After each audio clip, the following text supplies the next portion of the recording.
underscore and welcome sa ating press briefing ngayon, June 5. In yesterday's sectoral meeting with President Ferdinand R. Marcos Jr., the Comprehensive and Intensive Action Plan to Combat Online Sexual Abuse and Exploitation of Children, or OSAIC, and Child Sexual Abuse and Exploitation Materials, or CSAM, was presented. President Marcos ordered a centralized system for detecting and reporting OSAIC cases using technology and specialized cybercrime mechanisms. OSAIC and CSAM are borderless and hidden crimes that makes all Filipino children vulnerable to sexual exploitation and abuse. In line with the all-of-government and whole-of-society approach, President Marcos ordered all relevant agencies to put the protection of children first and at the center of all programs and policies. The President ordered the Philippine National Police and all agencies to come down on perpetrators engaged in making, processing, and distributing child sexual abuse materials with the full weight of the law. The Philippines was once one of the global hotspots for OSAIC and the production of CSAM. Now, under the leadership of President Marcos, the Philippines will emerge as one of the global leaders in preventing these crimes against our children. The President himself said, and I quote, "The Philippines is not a safe haven for people who abuse and exploit children. This is the absolute worst place for you, and we will make sure you know it." End of quote. Since the war against OSAIC and CSAM is a police matter and a priority, we have no less than the Secretary of the Department of Interior and Local Government, Benjamin Abalos Jr., and we are also joined by the Department of Justice Assistant Secretary Miko Clavano and National Coordination Center NCC against OSAIC and CSAM Executive Director Attorney Margarita Magsaysay. Good morning. Good morning. Go ahead, Secretary. Magandang umaga po sa inyong lahat. Of course, magandang umaga Daphne, Miko, Kit, at sa lahat po ng mga nanonood. Alam niyo po, ang ating Pangulo, ang sabi niya kahapon, no, napakasama nitong krimen na to. This is the worst of all crimes dahil ito'y laban sa mga bata. Kaya ang nangyari po nitong approach, hindi lamang po ang pulis ang gagalaw dito.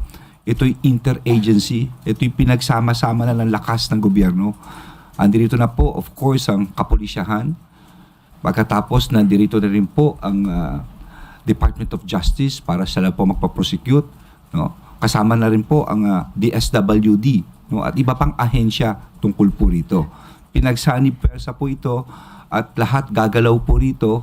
At importante po rito, of course, yung pagsusumbungan sa pinakababa sa barangay level. No? Kaya nga ito, hanggang sa ngalan po ng DILG at sa ngalan po ng PNP, i-report ko lang po dahil mamaya sa Department of Justice, si Attorney Kit at si ASEC Miko po ang mag-explain about this. Meron po tayong mga VAUSI desk, no? Ano po itong VAUSI desk na ito? Ito yung Violence Against Women and Children. Ang importante kasi, sabi nga ng Pangulo, saan magsusumbong yung bata?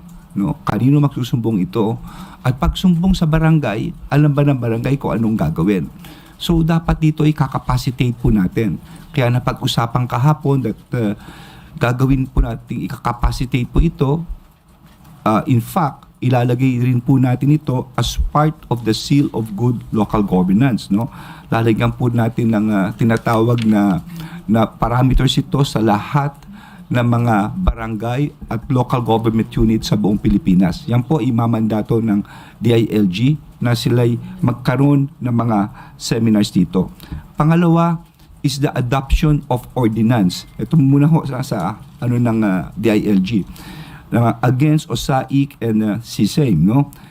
Gagawin na rin po nating mandatory ito na magkaroon ng local ordinance at magkakaroon tayo ng template ng model ordinance para iba ay gayahin po nila. Hindi lamang po ito barangay, kasama na ang munisipyo, kasama na ho ang mga lungsod. Pangalawang indicators is the percentage ng local government unit staff at social service workforce who will be trained, no, to implement special child protection laws. no, including online sexual abuse, exploitation, and child sexual abuse or exploitation materials. So ilalagay din po namin ito as indicators, no, doon po sa aming child-friendly local governance na kinakailangan na matrain yung mga staff po nila dito. Tapos po, yung pong number of reports ng local social welfare development to whom a report of a suspected or alleged incidents made, kailangan po i-document talaga po nila ito para malaman namin kung ano na po ang nangyari. Tapos meron pong pinapasang yung tinatawag po nating Local Code for Children. Dapat po i-include po itong Republic Act 11930, no? At of course sa kanilang mga program, project and activities, no, kailangan kasama po ito, no, itong mga programa ito against children, lalo na yung tinatawag nating Safer Internet Day for Children of the Philippines. Kasi alam nyo, basta titingin ka ng internet ngayon, dapat din yung mga bata maging safe din dito, no? Ito yung responsibilidad ng mga magulang. Kung kaya ilalagay na rin namin to as one of those dito po sa mga gagawin namin programa dito po sa DILG sa mga local government units. Sa ngalan naman ng mga kapulisan, sayang wala lang si Portia rito, napakagaling po, no? Siya ang head ng aming children and women's desk, no? Marami pong nagawang mga pag-aaresto, pagre-rescue ng mga bata. In fact, ang proseso po nito ay meron silang cyber patrolling. Pagkatapos ng cyber patrolling, titignan po nila mga nagre-report sa kanila at tapos po fa-file po nila ng mga kaso po ito. Pero ang importante po talaga rito sa ating mga kapulisyahan ay sabi nga ng Presidente, bata iyan eh. Yung pagsusumbong, kasi kung minsan hindi naman lahat ng bata pupunta sa pulis, magpupunta sa barangay. So dapat ma-identify natin kung sino yung kinakausap nila. At ito, ang mga sektor na ito ang talagang talagang isama natin sa programa. Kanina kausap po yung mga SK, nanumpa sila sa ating mahal na Pangulo. Tutulong po ang mga SK, mga youth, no? Kasi ultimo sila o sa mga kapitan natin, kailangan makapacitate din po sila rito. So briefly, pasensya na kayo, napahaba lang. Ito po ang ginagawa namin. At we just came from, galing lang ako sa United Nations, UNODC. No? Ito rin ang pinag-usapan just about a week ago. At may mga reports nga na yung sinabi kanina ni Daphne na medyo may problema tayo rito dahil may mga reports sa kanila ng isang NGO na medyo maraming kaso. Ang United Arab Emirates ay magbibigay sa atin sa police, nangako po sila ng 21 artificial intelligence programs, no? Kung saan mafi-filter natin lahat ng mga sumbong para maitukoy natin ano yung fake dito, anong hindi. Sino ba ito talaga? Kasi kung minsan yung mga reports hindi pala Philippines, ibang lahi pala. Kung minsan mga fake account ito, kung minsan nagdodoble, kung minsan luma na, no? So malaking tulong. And not only that, nagsisimula na po yung tumutulong po sila sa tools nito at saka mga programs ukol po rito, no? So yun po, at isa pang gusto ko sana sabihin, last na lang, na sinabi ko rin doon sa isang side event sa United Nations that galit ang aming Pangulo rito, poproteksyon na natin ang mga bata. But if you're going to look at the cycle, ito yung mga batang binibiktima eh. Malaki dapat ang papel ng mga technological provider, Facebook, Meta, etc. Kinakailangan ang papel na rito, ma-take down nila to. At higit sa lahat, ang dapat maparusahan dito ay ang consumers. Ang mga aktual na nagda-download ng mga materials ito ng mga minor. Kaya nga, I was asking in that meeting, I was asking for the UN, specifically yung mga bansa, no, to enact laws na talagang parusahan yung mga nagda-download o mga nagbabayad, lalo na dahil mga minor de edad to eh, mga bata ito. They should. Kung ang mga bata ay kawawa, dapat yung consumers talaga ay talagang maparusahan. Okay. Thank you, Daphne. Okay, thank you, Secretary Abalos. Let's move on to the DOJ. Kit. So the meeting yesterday was actually a continuation ng unang meeting namin with the President noong April 24, 2024. So this time around, we showed to him yung action plan na magiging natin to combat OSAIC. And OSAIC, matagal na talagang nilalaban ito ng government. Kaya lang with the creation ngayon ng National Coordination Center against OSAIC and CSAIM, we were able to coordinate the efforts of the member agencies and really understand yung nuances and complexities ng OSAIC. Nagkaroon kami ng mga strategy meetings kasama ng mga NCC OSAIC CSAIM members at mga core group members at talaga inintindi namin ano talaga kailangan una nating i-prioritize para labanan ito. And we came up with 6 pillars, no po. The 6 pillars that we identified. So unang-unang pillar or area of prioritization is improvement on our referral pathways and mechanisms. Pangalawa po ay we need to also improve on our capacity building. Pangatlo, we have to improve on our communications. Number 4, on our aftercare services. Number 5, on our private sector engagement, katulad ng sinasabi ni Secretary Abalos kanina po. At number 6, on data harmonization. So unang-una, with regards to the referral pathways and mechanisms, para po ito i-streamline ang process of OSAIC reporting para po we can nip this crime in the bud. Tapos naman po sa capacity building initiatives, it's to ensure that our law enforcement, our judicial personnel, at our duty bearers are equipped with the necessary skills, tools, and support when handling OSAIC operations and conducting investigations and pursuing more convictions. Sa effective communication channels naman po, it's to facilitate collaboration among stakeholders while comprehensive aftercare services support victims on their path to recovery. Engaging private sector naman fosters a collective responsibility towards combating OSAIC, and harmonizing data ensures informed decision-making within the criminal justice framework. So with this action plan, we strongly believe that eventually we will be able to protect, heal, and reintegrate the child into the mainstream of society. Ang strengthening the criminal justice system is actually embedded within all 6 pillars. So if we are able to simultaneously implement all the interrelated 6 pillars, we will thereby also be strengthening our criminal justice system. Okay, thank you. Assistant Secretary Clavano. Hi, good morning to everyone. Daphne, Sec Benhur, Kit, good morning. Just to add to what Sec Benhur and Kit mentioned, klaro po yung naging direction ni Presidente, no?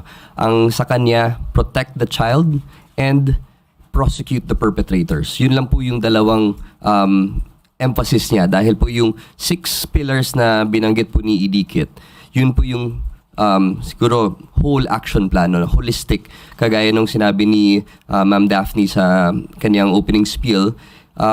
Whole of government approach is not enough. It has to be whole of nation, whole of society po, no? And just to emphasize on the points of the President yesterday, sa referral pathways, sabi ni Presidente, hindi magre-report ang bata or we cannot assume na magre-report ang bata dahil hindi naman nila alam kung mali na pala yung ginagawa sa kanya ng mga magulang niya, mga kamag-anak niya. At the same time, hindi din sila magre-report dahil kilala nila yung mga perpetrators, no? So dito sa referral pathways, we have to make sure na yung mga barangay officials po natin, yung mga barangay leaders, community leaders, alam po nila kung saan magre-report at dapat malaman nila kung may mga ganitong nangyayari sa kanilang mismong mga barangay, mga area, no? Pangalawa, yung capacity building. Yung sinabi ni Presidente tungkol dito sa capacity building, marami po tayong duty bearers, no? Meron tayong mga barangay officials, meron tayong mga social workers, law enforcement agents, prosecutors, judges. Lahat po ito kailangan mag-align.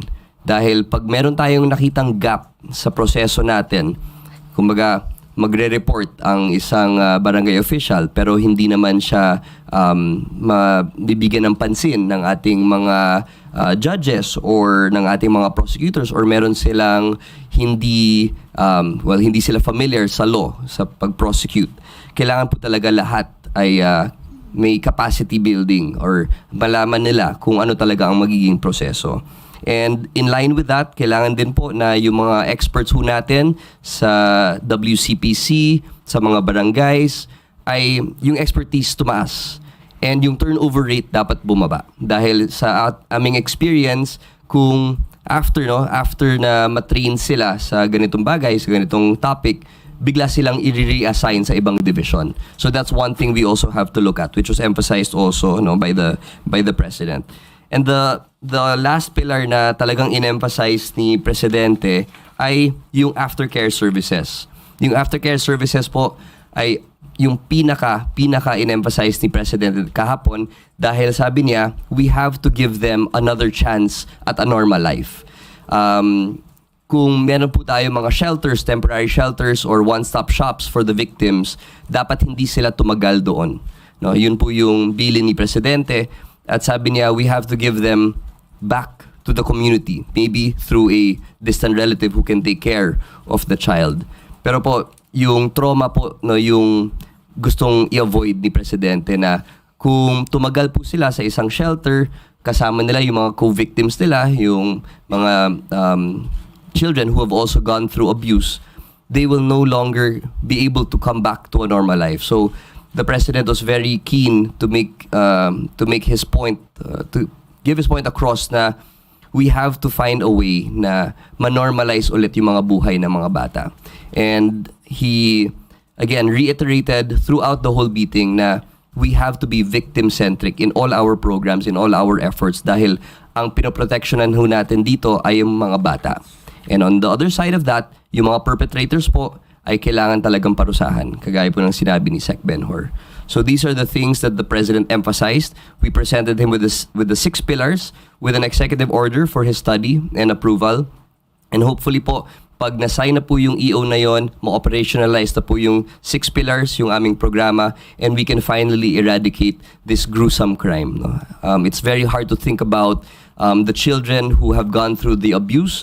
There are statistics from all over the world that say that maybe 1 out of 10 children undergo abuse before the age of 18. And these children, as they grow, they have to live with the trauma. And this is something that we do not want for the next generation. We do not want for our future and the dreams of these children. No?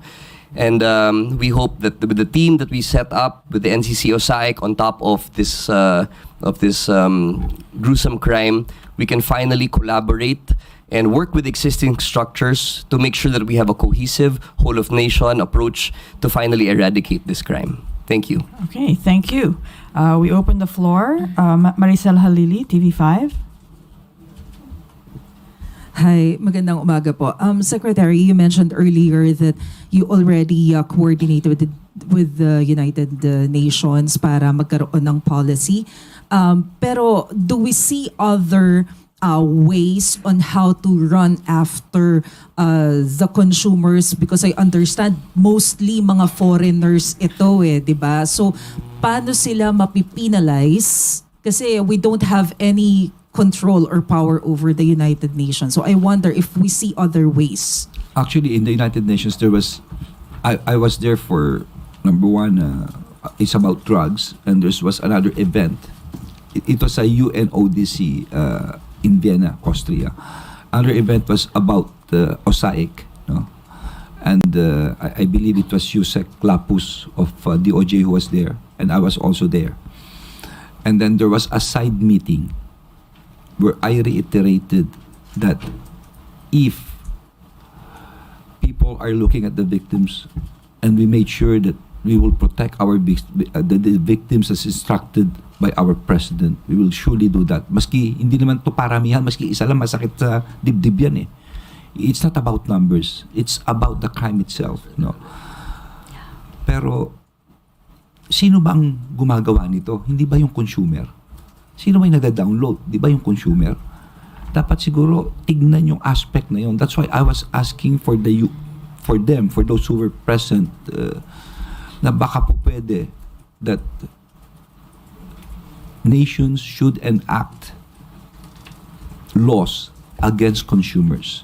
Kasi kung mawawala ang nagko-consume, malaking epekto yung umu-order nito, no? Not only tatlo yan Ito yung victim, yung gitna mo, yung technology provider, you talk of Meta, etc., Facebook, etc., at yung pangatlo yung mo-order. So, yun ang sinasabi ko. And I repeated that twice. And I think one of the head there, si Miss Martin, yung nasa gitna, she was moving doon nga sa level ng technology providers at nag-agree naman siya dito. And not only that, I believe si General Dana of the UAE, naniwala rin consumers. And because of this, napakaganda ng kanilang gesture that immediately they gave us 21 artificial intelligence programs. And right now our police are undergoing the training here, yung ating mga ano. And sir, dito sa atin, may naglalobby na po ba sa Senate and Congress to pass a law? Yes. Actually, we are lobbying right now na sana gawin natin to. That, ang Pangulo nga sinasabi, ito pinakamasama, dapat gawin natin ang lahat. So, kung naapektuhan ng bata, dapat lamang, kasi every time manonood ka ng ganyang materyales, parang inuulit mo yung krimen sa bata. So, dapat lang ang bumibili nito, ang gumagamit nito, talaga makulong ng gusto. Okay, thank you. Okay. Alan Francisco, PTV4. Hi ma'am, hi sirs. Marami pong nanonood sa atin ngayon, Secretary Abalos. Para lang malinaw, paano yung proseso in case meron tayong kababayan na biktima nga po nito? Pupunta muna sa barangay, anong gagawin ng barangay? Paki-explain, sir. Actually, kaya nagkaroon ng ganitong grupo to make it more effective. Kasi ang nangyayari nung araw, pupunta sa barangay, magre-reklamo kay barangay. Para sa bagay, may mga vowsy naman tayo din, may mga police woman naman tayo roon na nandun. Pupunta sa korte, tapos anong gagawin sa bata, saan mo dadalhin, sa DSW, di ba? Tapos nito, during hearing, paano yung aftercare nito, etc., etc. So with this group, pinagsama-sama na ng lahat ng involved para wala nang lituhan. Pagpunta ka agad sa barangay, papasok na lahat ito. Sama-sama na kami. So, hindi lang yun. Importante, pagpunta mo ng barangay, dapat yung barangay mo, alam niya gagawin niya. Kung hindi siya capacitated, no? Mahirap. Hindi niya alam kung paano kakausapin yung bata. Una-una, no? Umpisahan muna natin. Number 1, paano mo nalaman kung ang bata ay biktima? Dapat i-train mo rito yung mga teacher, daycare center.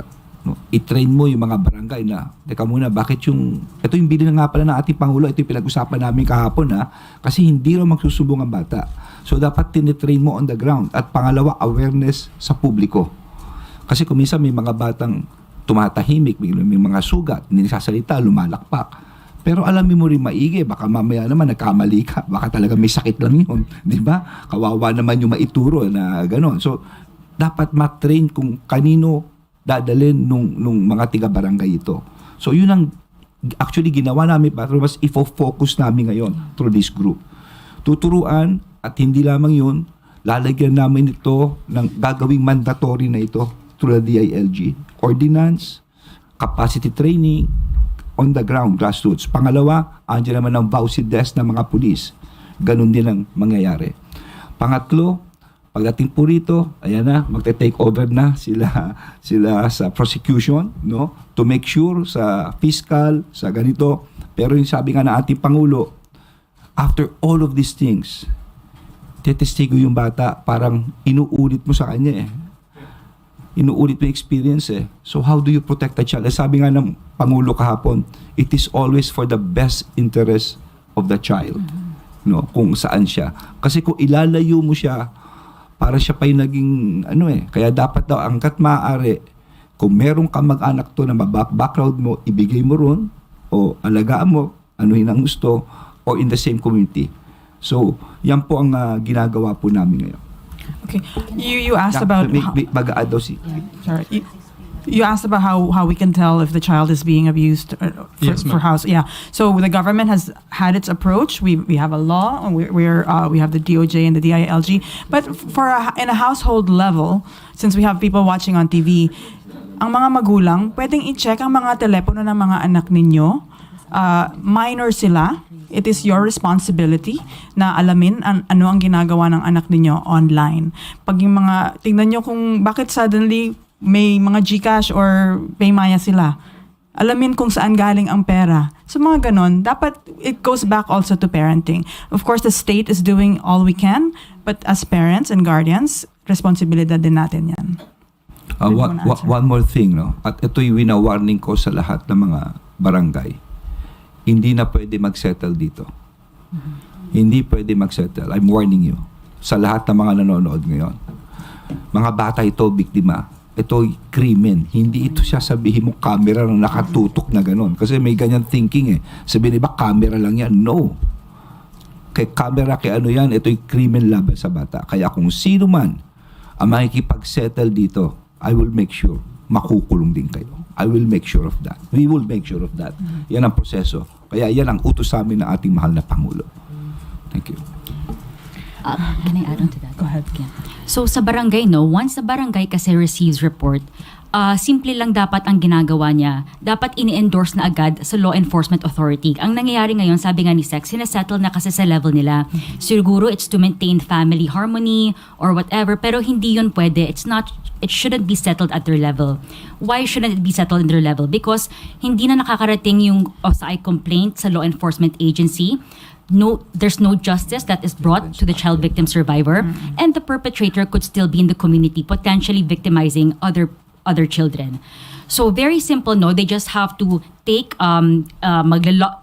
take mga sa logbook nila. They're not even supposed to interview or make any assessment of the child.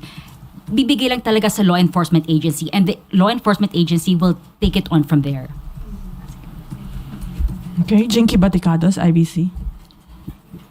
Good morning po. Secretary, si DSWD Secretary Gatchalian, sinabi niya that sometimes yung Facebook, because doon nga nagpo-post, no, sometimes unresponsive. And we cannot deny the fact na meron po talagang lapses. Ano po ang plano natin dito? Well, actually, no, makikipag-coordinate talaga kami at uupo kami with them. This is one of the things na unang-una namin gagawin because it's very important. Hindi pwede maging unresponsive sa ganitong bagay. Dapat this is immediate. So, probably within the week, if not next week, no, we will sort an audience, not only with Facebook, with all others. This is important.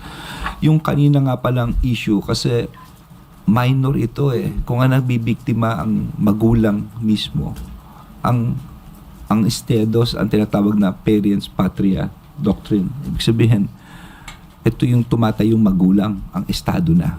No? Kaya hindi pwedeng, nabiktima na yung bata, ginanon pa ng magulang, tapos yung barangay, isisettle pa. Hindi po pwede yun. Hindi talaga po pwede yun.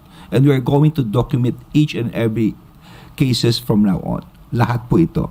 No, that's why I have sinabihan ko na ang aming mga women's desk about this. No, na lahat po ito, it should be documented. No?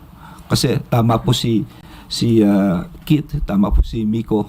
Ang masaklap dito, bago pumunta sa police, sinesettle na sa ibaba. Yun ang masama ron. Okay, Eden Santos, na 25. Congratulations muna po kay Sec dun sa maganda niyang sa isang TV po, no? Parang yung background, yung doon, participation. Yung nahuling pulis kanina. Sir, kailan po natin planong ipatupad yung sinasabi yung nationwide na seminar and training sa ating mga barangay officials? At saka po, hindi kaya maging yung warning ninyo na yung mga barangay officials naku, tumuloy na lang kayo sa police, baka madamay pa kami dyan. Parang something like that. Well, hindi naman. Ang sinasabi lang namin, huwag sila mag-aareglo. Yeah. Yun lang naman ang point dito. Kasi bata ito eh. I mean, di ba ang bata inaalalayan dahil minor de edad nga. Tapos let's say kalaban yung magulang, ganito. No, they should always think of the best interest of the child dito. Ganito yan kasi meron na kami existing ngayon, no? May ginagawa ang DOJ, may ginagawa ang police. In fact, meron na kaming telephone number. Antayin nyo na lang, i-announce yung magandang naisip ng ating Pangulo na pangalan po rito, no? Unified ito, merong telephone number, etc. But while we are waiting for that, meron namang pansamantalang ginagamit at telephone number ang kapulisan na gamitin nyo rin muna. At gagalaw kami maski wala na po ito, no? Yung capacity building sisimulan na po. Makikipag-meet ako sa Department of Justice, no? Yung mga tao ninyo pwedeng magbaba. At yung ginagawa ng kapulisan na seminar ngayon, itutuloy pa rin to. At hindi lang yung gagawin na namin itong requirement na ito, mandatory requirement na ito sa LGUs doon sa child-friendly namin aspect. Yeah. Okay. Thank you. Ivan Mayrina, GMA 7. Secretary, while we are pushing to capacitate the barangays and the local governments, are we also contemplating on imposing sanctions perhaps for halimbawa barangay officials who may prove to be negligent na these things are happening under their noses? Or for example, yung mga social media platforms, if they turn out to be unresponsive or uncooperative dito sa ating campaign? Well, ang as much as possible, no. Actually, we have an ongoing capacity building, pero siguro this will be more focused on each and every one of them. But what is important here, Ivan, is that yung kakulangan, no, o kaya tinalikuran ang bata eh. Kasi wala nang pupuntahan yan eh, bata yan eh, minor de edad yan eh. Tapos tatalikuran mo pa, hindi po pwede yun. Talagang yan, talaga may sanction kami dyan. Hindi pwedeng walang sanction yan. We'll see to it. May administrative cases kami file dyan. Pero what is important nga, dahil every barangay may mga vowsy desk naman kami. Kaya nga I will inform immediately yung police talagang to take note of all of these things. Okay. Thank you. Kasi alam mo kung minsan sa barangay, makakakilala eh. Makakapitbahay, makakamag-anak. O isave natin yung pamilya. Naku, Kaya nga baka magtakipan? Magtakipan. Yan ang mabigat. At yan madalas nangyayari on the ground. So pwede ho sila makasuhan doon? Pwede Yes. sila madamay? Hindi pwede. Kaya nga, hindi pwedeng isettle ito sa barangay. Siguro, Hindi pwede. Yeah. Maski magkakamag-anak. Kaya nga doon nga nangyayari yung masaklap dito eh. Yeah, please siguro to add on to that, I remember one reporter asked me, can you estimate how many OSAIC incidences are underreported? That's exactly it. Kapag hindi na dumadating sa law enforcement agency kasi sinasettle na sa barangay. Those are what we're saying na underreported cases of OSAIC. Sinasettle na sa barangay level. And you know what? Media has a big role here. Malaki ang papel nyo po rito for awareness and we really need your help, no, to make people aware of what's happening on the ground. Magtulungan lang po tayo dito and every time na may mga gantong project, we will immediately inform you. Thank you. Chona Yu, People's Journal. Yan, quick follow-up ma'am, yung underreported. Ilan po yung reported na cases ngayon dito sa Pilipinas? What is the trend? Is it alarming po? I think nasagot namin to last time yung sa, when we say reported kasi yung umabot na sa LEA, I think General PWERSA was able to say no kung ilang na-report sa kanilang mga cases. I can get back to you on that question kasi meron akong data about that. Okay. Alexis Romero, Philippine Star. Kay Secretary or kay Attorney Magsaysay, what specific liabilities sa batas yung kahaharapin ng mga barangay officials na nagpahintulot ng areglo or settlement ng mga kasong ganito?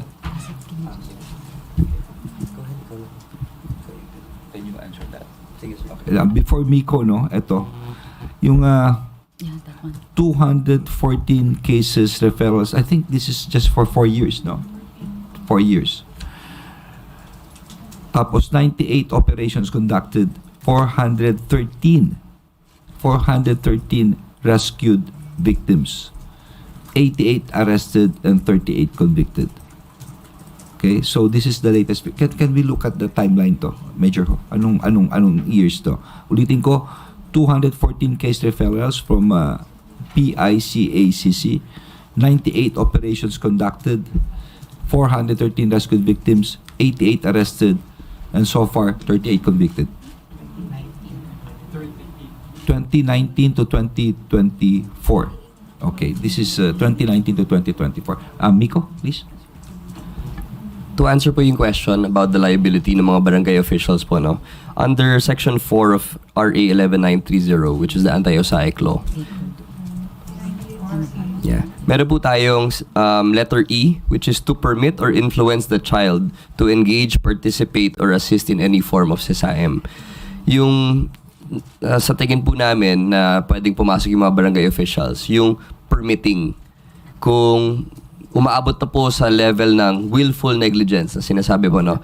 So, kung negligence lang, baka admin case po yan ang magiging liability. Pero kung meron na siyang willful negligence, meaning to say, talagang he's turning a blind eye deliberately na medyo alam niya na may nangyayaring ganon, pwede siya pumasok dito.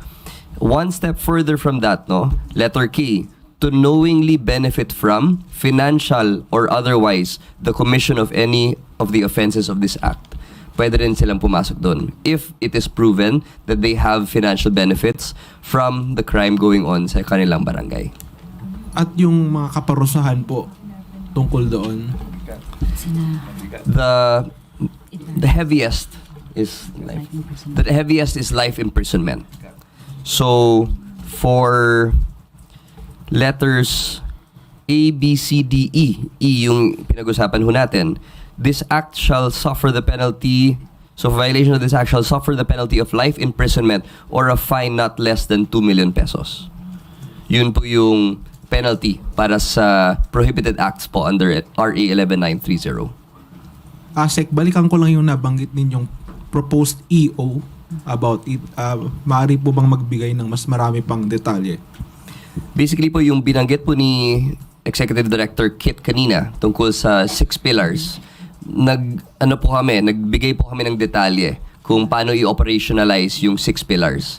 So yun po yung magiging content, no, nung EO na yung 6 pillars i-introduce po sa ating lahat, tapos magbibigay po ng mga detalye kung paano i-operationalize at i-strengthen po yung 6 pillars na yun.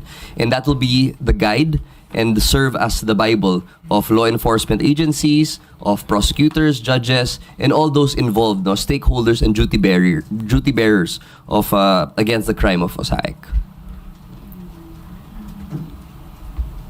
Okay. Pia Gutierrez. Oh, before we move on to other issues, let's finish. Okay. Raquel Bayan. To Secretary Abalos, sir, yung binabanggit niyo pong local ordinance kanina, how soon can we expect that, sir? Actually, no, bibigay pa lang namin yung MC rito. Give us about a month. Okay. And then, sir, yung 21 na artificial intelligence nandito na po sa bansa, sir? Wala pa, but we're in constant touch with Lieutenant Dina. Ito'y dahil kay yung counterpart ko kasi, yung the Minister of the Interior, his name is Sheikh Saif, no? So, naging close tayo sa kanya. Isa rito ay si Lieutenant Dina at yung pinaka-head ng Interpol ngayon is also from UAE, no? In fact, ano ko lang sa inyo that we have one case na tinutulungan nila tayo. And this is a sexual predator who's now based in UAE. Marami na biktima mga bata ito. I'll keep you updated, no? And pero sir, mukhang magandang development naman. Yeah. Once na nandito na po sa bansa at magamit na po ng law enforcement natin, gaano po kalaki yung maambag nun sa... Nako, malaking tulong to. Because you know, ang problema rito, these are all cyber crimes eh. And cyber crimes is a new one. Yung nga pala sinabi ng Presidente kahapon during our command conference, talagang yung kung anong kailangan ng pulisya tungkol dito sa budget or whatever, tutulong lang gusto ang ating mahal na Pangulo. Itong cyber crime. So, itong AI na to, it could filter itong lahat ng report. Kasi kung minsan may cyber patrolling na tinatawag eh. Itong cyber patrolling, titignan mo lahat ng mga web, pati sa dark web, no?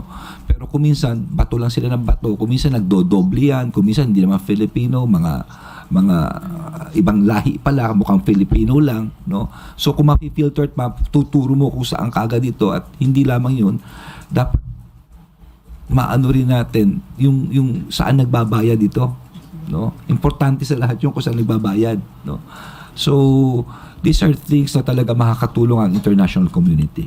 No, at in fact ngayon, yun ang ginagawa namin. Meron kaming collaboration with other countries. Okay. Thank you. Lastly na lang po from my end, kanina po you mentioned pinapalakas natin yung communication laban sa USAIC at SANIB. Ano na po kayong mga ginagawa natin? Meron po ba tayong partnership with private sector on this? Yeah. So, yung sa private sector engagement, that's a different pillar from the improved communications.